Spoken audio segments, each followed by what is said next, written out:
What is going on, ladies and gentlemen? Welcome back to Auto Auction Rebuilds. Today, we're back. It's been a while since we messed with the Monte Carlo SS, but the views just haven't been there lately, so I stopped filming quite a bit of it. I've taken this car out, and I've put probably 500 plus miles on it. I've really been shaking it down, getting it ready for Power Tour, and it's actually getting ready to go to Mako. Now, I know a lot of you think that the paint job just needs to be refreshed, just spruce it up a little bit, sound it down to the auto spa, and have them, do a paint correction on it, probably look good as new. And I can tell from a distance, yes, I see where you're coming from. Realistically, no, guys, no. This car, and number one, it's filthy, extremely filthy right now, but there are so many scratches, and I mean, some of them are just really, really deep scratches. It needs repainted. All right, that's the end of it. It needs to be repainted. I want the car to look better than it does now, especially when you get over to the front. I mean, listen, we weren't too careful when installing this engine, so we've got some massive scratches just going all down the fenders. The engine hoist, more than one occasion, smacked into the front bumper and just trashed the paint and the stripes of this bumper. So it's time, guys, it's time. We're going to redo the entire paint job. We're going to make the car look really, really good. It's covered in bug guts. I bought all new. I just spent another $1,000 yesterday on this car, just yesterday, and I can't even tell you what the paint job is going to cost yet because I haven't been to Mako to find out. The stripe kit with the Chevrolet emblems and the SS badges, Monte Carlo and all of that stuff, all the proper badges, over $300 for stripes. Yeah. Sun visors. I found a pair of sun visors on eBay. $175 for sun visors because this car doesn't have any. Someone put a new headliner in and they left out the sun visors. These little air conditioner vents, this is the only one that works. It's the only one that stays in place. All the rest of them, they fumble around, fall all over the place, and yes, I could throw a quarter under them. I'm not going to do that, guys. Again, I want the car to look respectable. $40 a piece. I ordered 4 of them. Yeah, $160 for 4 plastic air conditioner vents. Every single light bulb on this car I ordered yesterday. Sylvania, Silver Star, I think Ultras, or maybe just Silver Stars. I think they're just Silver Stars. Highs and lows, parking lights, tail lights, these side marker lights as well. Third brake light, 1156s, 2056s, 2056s or 2057s, 194s, license plate lights, 194s, all of them. Guys, light bulbs. I couldn't believe it. Light bulbs came out to like $100 and something for light bulbs. This car is killing me, man.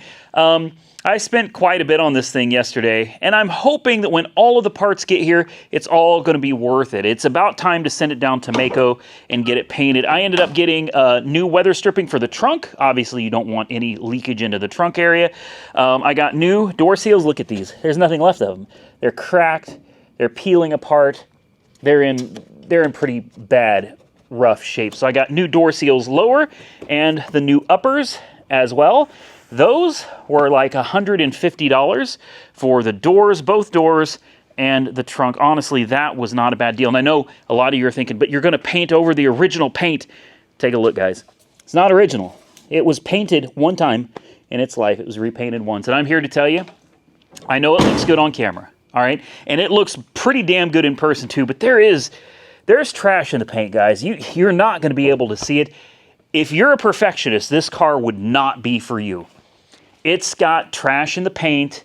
It's got some marks. It's definitely got a ton of scratches from where we worked on it. This is why I don't feel bad about sending it in to get repainted. Not bad at all. It's going to look better when it comes back than it looks now. We're going to do with a 2-stage clear coat, base coat, and I think the car is going to look good. It's going to shine out nicely. It's going to be ready for Power Tour. Now, for the life of me, I can't remember what else I ordered yesterday, but I've been ordering a lot of stuff. I've given the car a hell of a shakedown over the last 500 plus miles. You can see how dusty the engine bay is. It's really dusty because obviously I live down a dirt road. I'm happy to say the air conditioning that I installed is ridiculously cold. It's insane how cold the AC on this car is. Honestly, it's crazy cold. It's way colder than it was. And once you get driving down the road, even colder. I found out that the reason we had air conditioning blowing out of wherever it wanted to is because I had the AC, the vacuum line hooked up to a ported vacuum instead of manifold. As soon as I switched it from ported over to manifold, guess what? Air conditioner blows out of whatever selection you tell it to blow out of now. Even on the hottest days we've had out here, 80-some degrees in Oklahoma, this radiator has kept everything nice and cool. I mean, the temperature in this car usually hovers around 160, 170 degrees, and that is it. It never gets higher than that. And I know what you're asking yourself, what about the water pump that kept bending? There were a lot of theories as to why the water pump was bending on this, and I figured it out, honestly, thanks to a lot of your comments and some help from Smitting Performance. They told me that most likely it was a belt that was too tight. They said if that was not the case, if I loosen up the belts and it still bends the water pump, they said you're going to have to go with a mid-mount setup serpentine belt. That's just all there is to it, and I sure didn't want to do that. I was trying so hard. Listen, if you look at this car, I have gone out of my way to keep it relatively stock in appearance, except for the wheels, because the other wheels were just so pitted and nasty, I couldn't deal with those going on Power Tour. I went with these. Maybe they're temporary. Maybe we'll go back with factory wheels later on. Maybe I'll get those wheels refinished.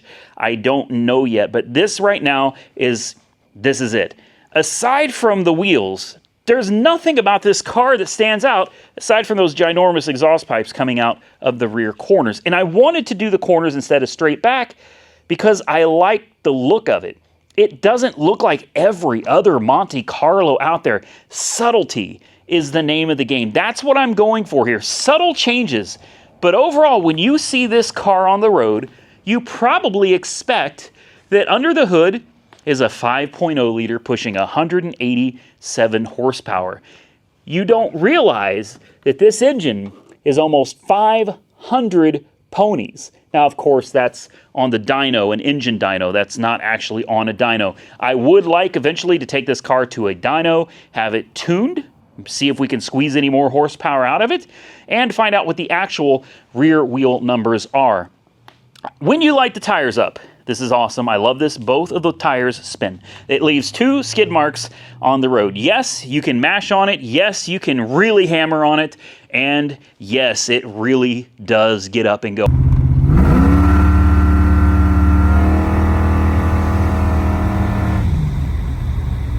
Well, I have no idea what the 0 to 60 or any of that is on it. And I'll tell you something, it doesn't matter to me one bit. I don't care if 0 to 60 is in 12 seconds.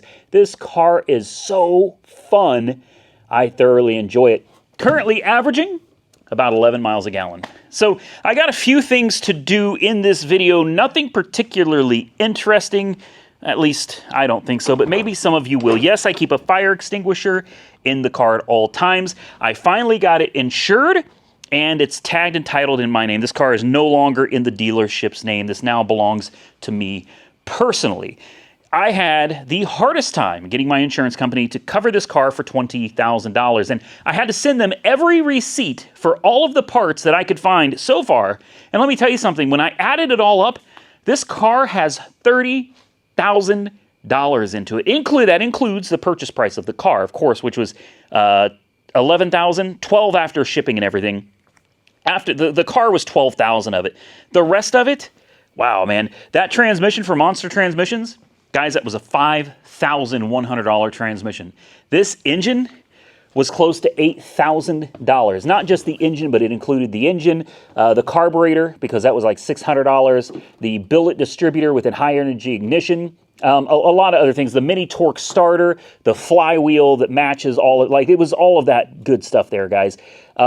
Air conditioning system. I spent over $600 on the AC components alone. The radiator, that thing was like $450 just for the radiator. The wheels and tires were $1,200, $1,300. The exhaust system, this exhaust system's like $1,200 from Holley if you go with their Blackheart Edition exhaust. So a lot of money, even with sponsorships. Thank you to all of the sponsors, but even with sponsorships, I personally have well over $20,000 invested into this car, and my insurance company wanted every single receipt just to get it covered for 20 grand. So since I've been shaking it down, I have found a few issues, and I guess those are what we're going to go over today. The belt occasionally squeals. I've had to tighten up the alternator belt just a tad. I don't know that I want to go. I know that there's too much play here.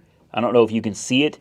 I know that's too much play, but I'm telling you, I think we're on the verge of being too tight where it starts bending the water pump again. I believe the situation the whole time was this belt was too tight. I was using a pry bar to tighten the belts. This belt, this time I did it by hand. And if you look at the play in this one, quite a bit of play in that belt as well. I could probably tighten that down some. There is an occasional light squeal, very, very rare, but occasionally, especially on initial startup before it's warmed up, it will occasionally squeal for just 2 or 3 seconds and then it's done. So everybody said maybe it was the fan blades that were out of balance. That wasn't it. They said that it was the fan clutch being out of balance. That wasn't it either.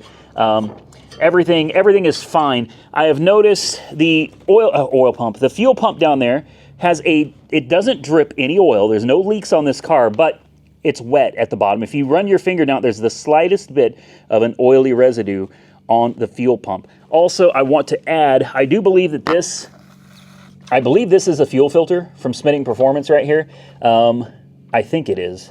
But I would like to add my own down here, and I'm also going to replace this fuel line. It's spongy. It's very spongy. So I'm going to have to replace that. I bought some new fuel line. Hopefully it's going to be better with ethanol. And we also have an occasional leak from the fuel bowls on this Holley carburetor. I think this carburetor was not designed for any ethanol. And unfortunately, you have very few options for no ethanol here in Oklahoma. If you want 89, 91, or 93, you're getting ethanol. Just plain and simple, you're going to get 10% ethanol. If you want non-ethanol, your only choice really is 87 octane. This car was not designed to run on 87 octane, guys. It would not be very happy on 87 at all. So the lesser of two evils for me is the 93. I generally put 93. If I can't get 93, then I always put 91 octane in it with 10% ethanol. But even over here on the intake manifold, you can see a little bit of discoloration right there. That is from fuel leaking a little bit. And I think it might even be starting to leak from the accelerator pump, which is absolutely wonderful. We still have some wiring to button up under here. Not much. It's mainly just putting some wire loom, some electrical tape, and things of that nature. So what I want to do right now, I can tell that it's full of coolant. I just drove it here. This overflow is still full of coolant as well. But I would like to check the oil real quick. We'll fire it up, check the transmission fluid. I want to get it up in the air. I've got some clunking coming from, I hope to God, it's the exhaust. Because remember, this rear differential was never designed for 480 horsepower. It was designed for 187 horsepower. So I'm hoping that the rear end and the drive shaft are okay, and that the noise that I'm hearing may be the exhaust kind of rattling or bumping up against the bottom of the car. I think some things have settled as I've been driving it, and we'll get it up in the air and check that out real quick. But right now, why don't we grab a rag and let's check the fluids. We'll start with the oil. The car has been sitting here for maybe an hour and a half or so, so it's had a little time to cool off. Let's see what it looks like. On the rag, definitely a little bit dirty, but considering this is a brand new engine and we're in the middle of breaking it, well, I say breaking it in. Speedometer Performance says there is no break-in period required for this engine. Oil still looks really good. Really good. The trans fluid, we are having a problem with the transmission. Unfortunately, I'm not very knowledgeable about transmissions, but we have no park on this car, and that is another thing that I have a very serious problem with. No park is a huge deal. I have to use the emergency brake and try not to park on any type of hills unless I've got the front end kind of pointed down. It's kind of a PITA, if you know what I mean. I contacted Monster Transmissions and told them, hey, I took all the linkage off the transmission. I put it in park by hand, and it still rolls forward and backwards. So apparently I'm going to need to take the transmission pan off. We're going to have to look inside of the transmission, and we'll do that in another video. But apparently the parking pawl, P-A-W-L, I don't even know what that is, guys. Not a clue. I asked them to send me a picture because I don't know what they're talking about. But they want me to take the pan off and see if that pawl is still bolted in. I guess we'll be doing that in a separate video. We'll figure it out together. Hopefully before Power Tour, the car has park. It's kind of important. All right, let's take a peek at the transmission fluid. Hopefully it looks good. Let's open up the rag here. You guys can see that for yourself. Let's see if it's still full after about 500 miles of driving. And it is. And the fluid looks pink. Very nice. Right where it needs to be.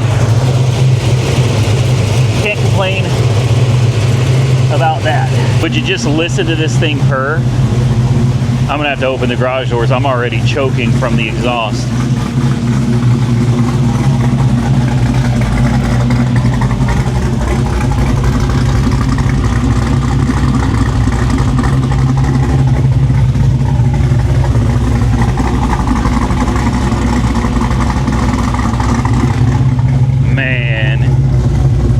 Let's shut it off. Good Lord have mercy, I'm dying. I am dying. Here's another thing that I need to take care of. I'm going to take this dash bezel off, and I'm going to pull out that check engine light. That thing is super annoying. And I think I've got one bulb out behind the dashboard. I'd like to get that cleared out as well. And as if we already haven't given you guys enough information to chew on, you may notice some extra things here, right? I'll show this to you here in just a second. You guys may remember the pizza car, right? Take a look at what I got. Yep. Times are tough, man. Times are tough over here at AAR headquarters. So you do what you got to do, man. Let me show you guys a little something real quick. Hopefully this light turns on so you guys can see it. It's honestly pretty cool. Runs off of a photo cell. There it is. And it turns on and off on its own. It's got a rechargeable battery. It's got a plug-in. You charge it up. You stick it on top of your car. See? Look at this. It's not plugged into anything. Look at that. Hey. Oh, hold on. There we go. That's what I'm talking about right there, guys. Yep. Domino's delivers. Just call on me and I'll get your pizza there in 30 minutes or less. Obviously, I'm kidding. I'm not affiliated with Domino's Pizza in any way, shape, or form. Not at all. But I did find these cool things on the interwebs, and I paid quite a bit of money for this stuff, guys. This sign was like $255. The hat, like another $20. The shirt, another $20.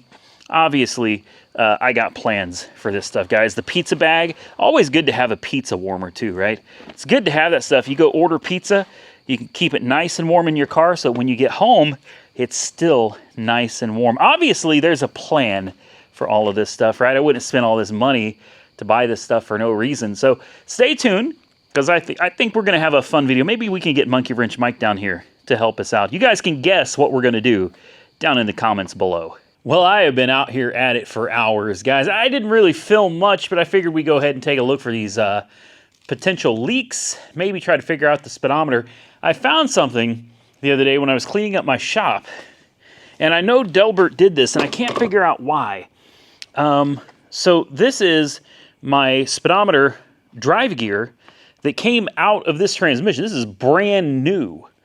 Delbert took it out, and he replaced it with the one from the old transmission. And I can't figure out why.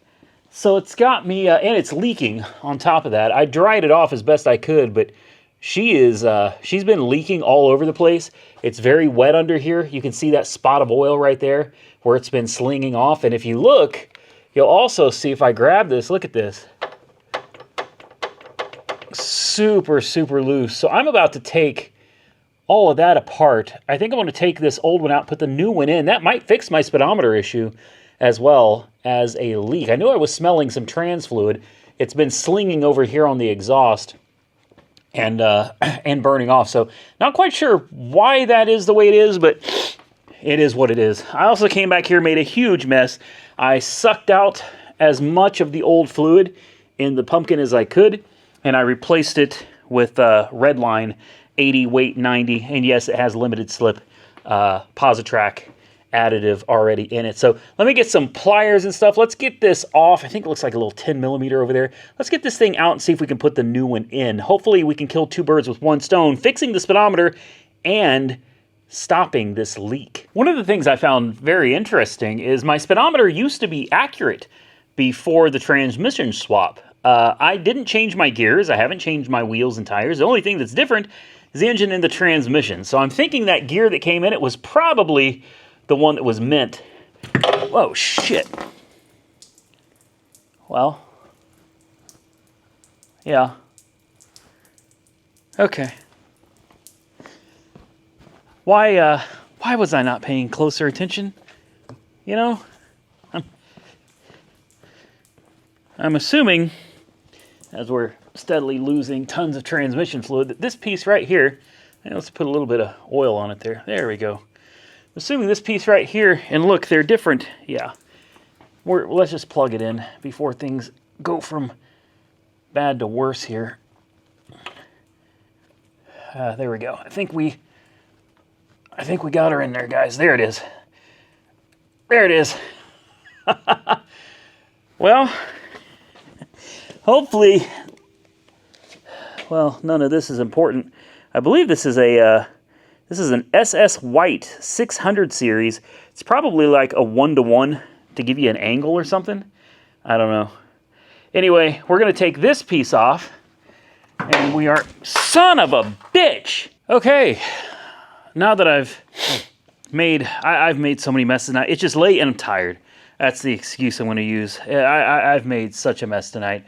I cleaned everything up under here. New speedometer, drive gear is installed. Hopefully this doesn't leak. I would not have reused the old one. I'm almost certain that I told them what gears and everything I had, and that they put the right drive gear or driven gear and this gear in here to match. I could be wrong, but I would have personally used the new one. I checked the exhaust. I'm trying to find out what was hitting. What I found out is that this was hitting the quarter panel right here. So what I did is I grabbed it and I just yanked it down a little bit, and it seems to be all right now. Everything under here appears to be fine. Everything is sealed up, full of Redline fluid. We'll double check the transmission, obviously, since we just lost.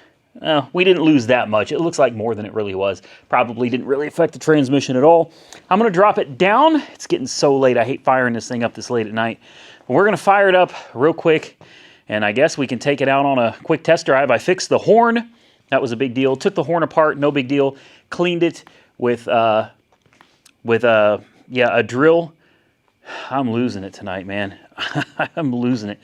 I cleaned everything, all of the points that touch the metal-to-metal contacts with this wire brush right here on this drill, which made quick work of it. The horn functions like it's supposed to now. The check engine light has been removed. I got a list of stuff that I need to do to this car, and believe it or not, we're well on the way to getting this thing done.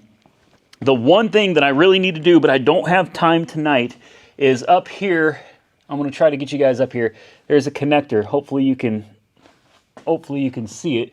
Right there's a 4-pin connector, and over here is a 4-pin that came off the factory harness somewhere over here. There it is, real messy and nasty. It's a 4-pin connector, but there's only 3 pins being used. One of those is going to be the lockup for the torque converter, which will probably save us at least 200-300 RPM at highway speeds when we engage it. I'm going to have to wire up a direct switch to engage lockup on the torque converter. That needs to be done. One of those wires is going to be for reverse lights. I need to hook that up, and the other one I have no idea. I'm going to have to look at a pinout for a 204R, figure out what all that stuff is. But I think it's ready to drop down. I think I'm about done for tonight. A working horn is imperative. Anybody that drives on the interstate understands what I'm talking about. A working horn is absolutely imperative. I tweaked the carburetor just a little bit. We have a fuel filter installed now on the lower side. The fuel filter actually takes in fuel before the fuel pump does. So it's actually cleaning the fuel before it ever gets to the pump and then up to the second fuel filter that is right by the carburetor. So really wanted to get that done. We got rid of that old fuel line. Guys, here it is right here. This old fuel line. I'm not even sure this was fuel line. I'm gonna have you guys look at this and tell me. Look how this is so flimsy, guys. I mean, I don't even have to push hard on it. It is so flimsy. This is made in Thailand, 10 bar, Automark, 3/8, hose, Thailand. That's all it says. It doesn't say anything about fuel line. So that's got me a little concerned this whole time. I've been using line that wasn't made for fuel line. This right here, this says 3/8 ID fuel line hose, 300 PSI. And when you squeeze this, I can't even squeeze it, guys. Like that's all I got. I can't squeeze it. This one, I can barely pinch it. And yeah. Anyway, let's get her off the lift. Let's hope that we have a working speedometer, because that would be huge. The speedometer in it works, but it's about, what is it? I can't remember. For every mile that I actually drive, this odometer shows to be about 1.5 miles, and the speedometer is 15 miles an hour off. I've gotten used to it. I know that if I'm going 45 miles an hour, I'm going 60. I know that if I'm going 55, I'm going 70. So if this works, I'm probably going to be in real trouble because I'm not going to be used to the speedometer actually showing the right speed. All right, time to take her out. Check the transmission fluid. It's good. I've got my speedometer app open. With any luck, our speedometer is at least somewhat closer to accurate than what it currently is. No check engine light on the dash. I still got a couple of bulbs, I think, down there I need to work on, but yeah, I don't think this is going to be accurate at all.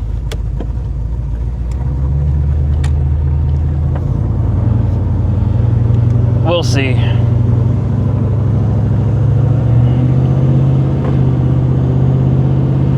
Actually, 25, 30, yeah. We're almost up to 35. There's 35 on the speedometer. Right on the money. It's accurate. The speedometer is accurate. I know to most of you that probably does not seem like a big deal, right? To most of you, that's not a big deal to have your speedometer be accurate. But I have, since I put this new engine transmission in, it's not been accurate. It's been 15 miles an hour off every single time. So it's really difficult. Let me see if I can put this up here where you guys maybe can see it and the speedometer at the same time if it doesn't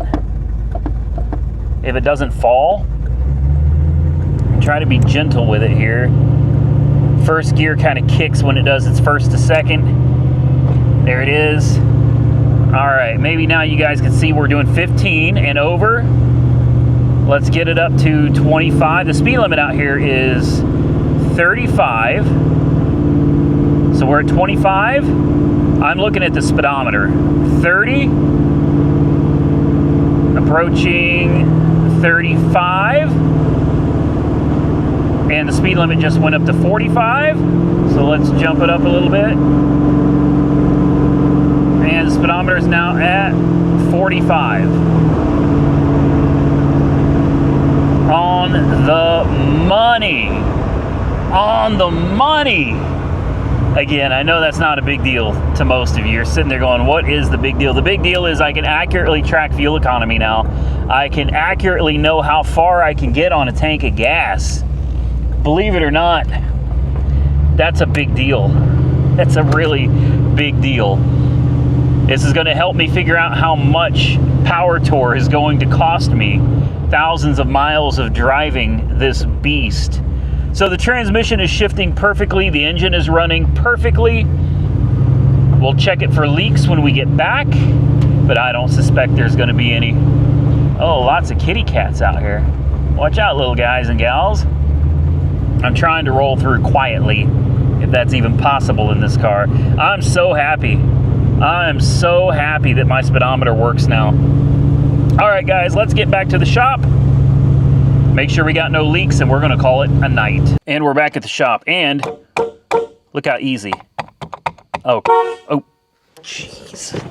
Sorry, guys. I was trying to show how easy that was to use. I'm about to get out of here. We're going to just double check. Make sure everything under here looks good. Smells. I don't smell anything. Let me check that new fuel line that we installed with the new fuel filter sitting right down here, metal filter. And you may notice I got it sitting kind of over here by where the fan blows. Well, the fan's pulling all that hot air in, and while the air is hot, I'm hoping that blowing some air on this may help keep it cool, because this engine runs super cold, guys. This engine does not get really hot.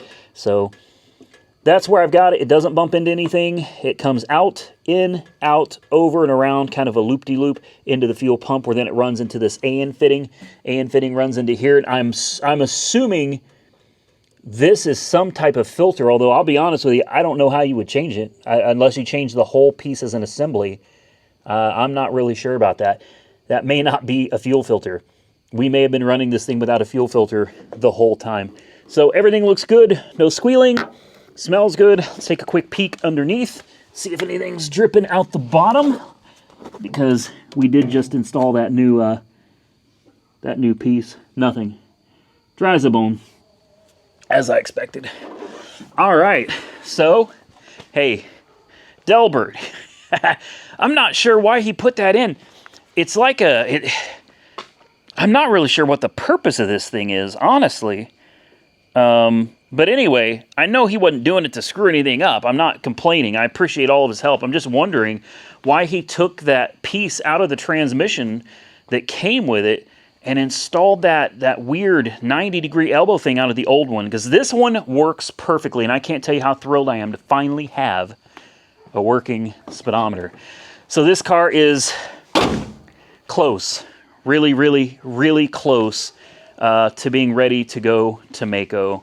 I still have a ton of work to do to it. What we got done tonight is very little in the big scheme of things. After pulling that exhaust pipe down, I'm not hearing the banging and clunking that I was hearing before. I was really concerned that it was my rear end. So preventative maintenance, the rear end now has red line in it. If you're wondering how I got the old fluid out without taking off the back of the pumpkin, the front, I should say, of the pumpkin, I used a suction thingy right here. This deal right here, little hand pump. I sucked as much of the old out as I could, which was almost as much as I put in, and then I just put the new in. It's just a cheap, quick, dirty, easy way of changing the fluid right now. Believe me, before Power Tour, that fluid will be changed. I will take the cover off. We will clean everything out, and I will fill it up with fresh red line. I'll make sure everything is perfectly fresh and clean in it, but this is going to be good enough for now, guys. Even though I didn't show a lot of the work that I did in the video, I hope the video was still entertaining to you. I know a lot of people just aren't interested in this Monte Carlo, which is it's a crying shame, because this car is like a labor of love. It's kind of a passion of mine. My fiance's watching me just dole out money, just boom, boom, boom. It's like a side chick. I gotta stop saying that. That's a bad comparison, but it is. It's like just money going out the window, man. Thousands of dollars every single time. And she's kind of like, what is the deal with you in that car? She doesn't understand. And to be honest with you, until I took on this project, started tearing it apart and putting it back together the way I wanted it. You don't like the rims? That's fine. They're not your rims. They're my rims. You don't like that it's not original anymore? That's fine. It's not your car. It's my car. You're entitled to your opinion. Obviously, you're entitled to leave a comment. That's fine, as long as it's respectful. I don't have a problem with it.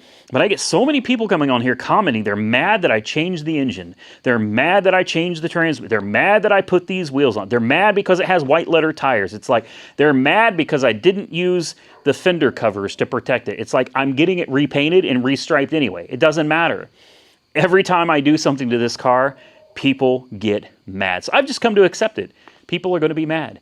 and that's fine. It's my car. I'm making it the way I want it, and that's why it's kind of a passion of mine. I am enjoying customizing this car, taking it from 180 horsepower lethargic 5-liter to a wheel-spinning, tire-burning, Mustang-eating, I'm coming for you, 480 horsepower, 383 stroker. Are you kidding me, man? I got to give a shout out and thank you to the sponsors, obviously. We got Smedding Performance, who provided us with this amazing 383 stroker. We got Monster Transmissions that hooked us up with a $5,000 Stage 3 204R transmission. And of course, Holly Performance can't you can't prevent them from doing anything. You can't forget them. They provided us with the Blackheart 3-inch exhaust, X-pipe, everything. Man, it sounds, oh my God. One of these days, I'm going to give you guys a real audio clip. Until now, you haven't gotten it because I'm kind of saving it for the end, kind of the completion, the finale of the car.